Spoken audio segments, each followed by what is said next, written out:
Hello, folks. This is Gender in Focus, a podcast exploring how to create a more inclusive world for trans and non binary people. I'm your host, Kai Scott, and I use the pronouns he and him. I'm the president of Trans Focus Consulting. Each week, I dive into real stories and expert advice, offering practical tips and actionable takeaways to help you lead with kindness, confidence, and heart.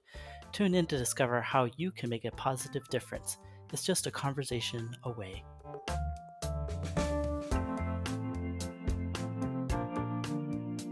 I'm also joined by my colleague, Elle, and I'll have them introduce themselves.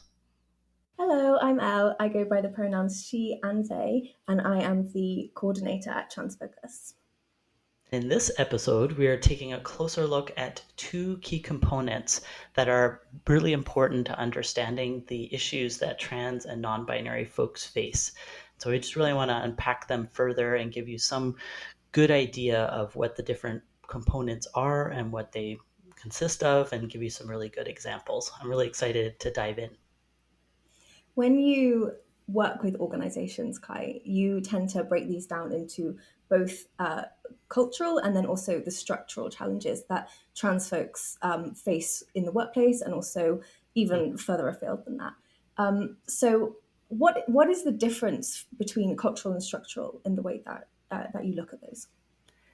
Yeah, that's such a great question because oftentimes the issues are kind of all put together and it can almost feel a bit messy and maybe even disorienting. And so we find it's really useful to provide this type of framing where the cultural are about how we interact with one another, perhaps the culture of the organization, or perhaps family dynamics, friendship dynamics. There's a culture that we have with one another, whether one on one or as part of a group. And then the structural are all about the ways that organizations are set up. So that can mean something to the effect of, how spaces are organized. If we think about washrooms, that's one example of a structural item. There's also things of how we, fill out forms or input our information into systems that can present challenges for folks. There's also many other things like programs and procedures and any number of things where there can be challenges for folks that are trans and non-binary, even if that wasn't the intention of the organization. It's just that systems, spaces, and procedures just haven't really accounted for the existence of trans and non-binary folks. So it's really useful to look at them separately, the cultural versus the structural, but also to realize that they need to fit together in order to have a full, inclusive, and supportive environment and organization or a group. So these are some of the dynamics, but certainly cultural and structural are key to that. What would be involved in unpacking the cultural side of things at work, or like what when you say culture, if an organization wants to dive straight in, what are the Mm. things that you would look at in terms of culture?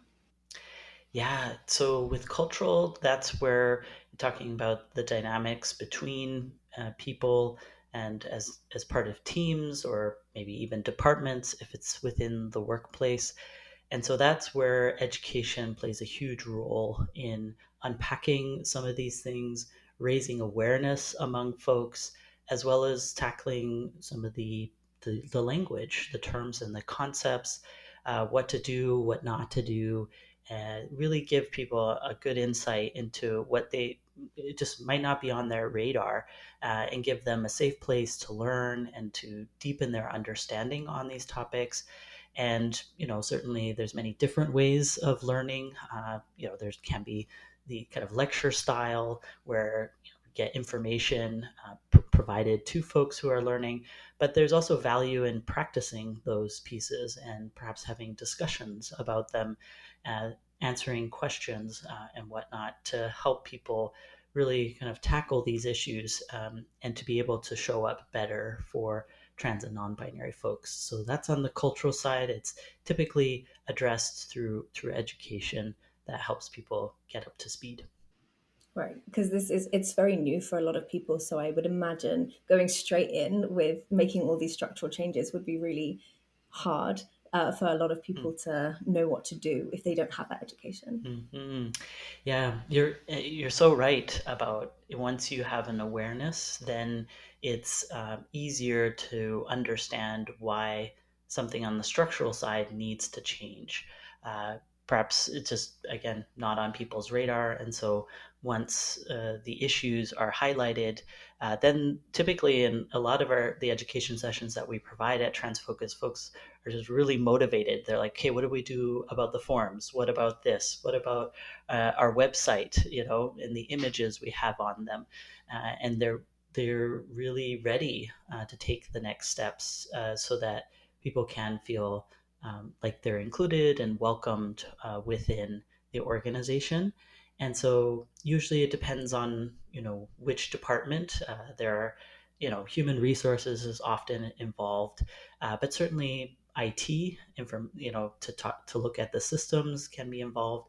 If it's a larger building, it can be facilities that are involved as well to look at the washrooms, but essentially bringing people together who are responsible for various aspects or various topics on the structural side can help to unpack and to explore the options available. There's many best practices out there. Typically, people can start with a Google search to see what they are, but then often get lost pretty quickly because there are so many different ways of tackling these issues. And really, it's about looking at what is realistically possible within the organization. What are the unique parameters that are at play, and then being able to apply or explore some of those best practices options and selecting the one that makes sense for the organization. And so that's some of what is part of exploring and addressing some of the structural side of things. And certainly, I would say too, it's not just leaders or people in particular departments, but it can also be frontline staff who are noticing things. So if they have a trans customer come to them and say, "I have a legal name that is different from the name that I go by on a daily basis. What do I do?" Then that frontline person is also important, even if the system isn't set up yet to receive that second first name. And so there are ways that they can record it in the comment section and then let other colleagues or coworkers know. So these are some of the things that we can discuss and settle on and help people, whether it's kind of interim measures or the long term sustainable solutions. And when you're working with organizations to look over this stuff, I'm sure there'll be some orgs that are super hesitant to Hmm. go through some of this. And then there'll be others that are, I imagine, super enthusiastic and want to go Yeah. straight in and rush through and get everything set up. How would you handle that? Because I imagine that comes with its complexities as well. Absolutely. Yeah, the pace of change is such an important topic where I appreciate people's or organizations' enthusiasm. And then I also understand the hesitation that other organizations have. And certainly there's something to be said. I usually dissuade organizations from rushing in. There might have been an incident where people feel a lot of anxiety and don't want that incident to repeat itself. So it's totally understandable that people have a high pressure to get things done. Um, but I find that a more kind of gradual, step by step approach to make sure the solution that is selected is the right one and to play through and maybe even test out certain situations so that in these kind of low pressure, nobody gets hurt type of ways that can really help to land it in a more solid way and also to then support folks in understanding why things are changing, whether they be fellow employees or even other customers, to be able to explain these things so that things don't go further off the rails, because that can happen if things are too fast.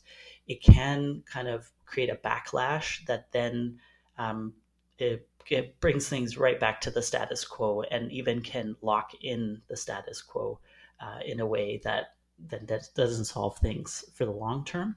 But if things are done in a gradual, step by step way, and also in a thoughtful sequence, and we certainly, through the 10 or so years that we've worked on these issues, have come up with a sequence that works out really well for folks. And we can link that in the show notes. We call it the Transfocus Roadmap, and that really gives people an idea of how to coordinate and weave together both the cultural side as well as the structural side, so that it creates this very kind of really gentle and gradual and thoughtful way of introducing change. So really what you're talking about is taking things slowly and making sure it's sort of one foot in front of the other, bringing everyone along with you rather than making a huge leap and everyone just sort of wondering what on earth is going on. Is that's sort of what you're saying? Absolutely, really well summarized. Because, I mean, I appreciate why, especially trans and non-binary folks, really need change quickly. Perhaps even yesterday would have been nice, but if and there are ways to put interim measures in place that allow for taking care of trans and non-binary folks, but the long-term piece that does benefit from that more gradual approach.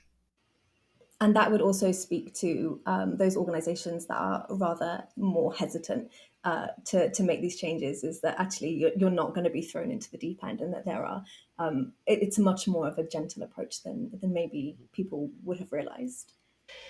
Yeah, that's a really important thing. Hesitation is, I think, an important thing to explore, whether people are hesitating because of budget or timelines, or they're concerned about impacting those who are not trans and non-binary.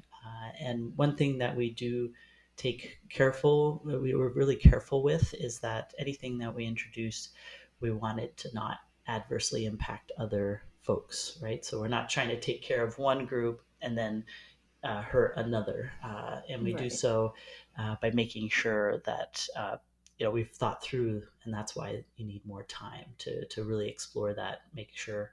I will also say that sometimes people are afraid of change and can then automatically kind of perceive it as something negative, and that's why the kind of follow up education to explain why something is changing is so critical, for folks to be able to come along on the journey, and hopefully to help them see it's not something that is against them. It's really something for them, or at the very least is neutral to them.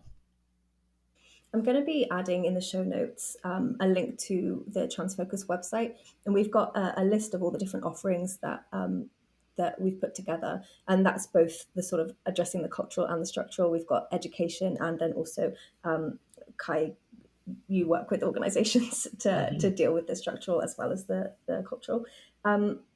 So I'll add that to the show notes. Is there anything else that you want to say or that you want to add to the show notes, or maybe tell everyone where they can find you on social media? Yeah, absolutely. Just that this is a journey, and that, you know, obviously Transfocus is there to help if needed, but there's also plenty of resources on our webpage uh, that can get you started on that without having to engage us directly. And then, of course, we have a lot of really great posts where we shed light on these things. So definitely connect with us on LinkedIn, Facebook, Instagram, TikTok, Threads, anywhere where you're active. Everywhere. Everywhere, pretty much, exactly. So join us there to kind of continue the conversation on these items. And we're always very keen to hear from listeners. If you have questions, if you maybe have a follow-up item that we can kind of further unpack around cultural versus structural, especially if anything was unclear.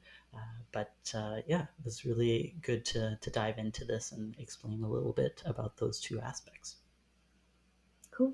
Thank you so much. See you next time. Yes, thank you. Have a good one. Bye for now. Bye.